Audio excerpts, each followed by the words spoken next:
ইফতারি কিন্তু করা শেষ হয়ে গেছে, তারপরও দেখেন এতগুলা ইফতারি থেকে গেছে। কখন ইফতারি ভাজিছি, কি সুন্দর মচমচ করতেছে পেঁয়াজ, ওটা দেখেন।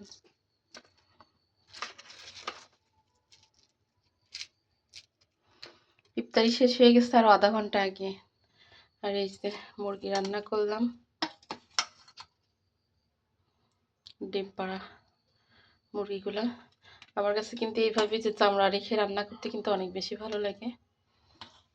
এইভাবে এই যে এইটুকু এইটুকু তরকারি রান্না করি, তারপরেও কিন্তু তরকারি থেকে যায়।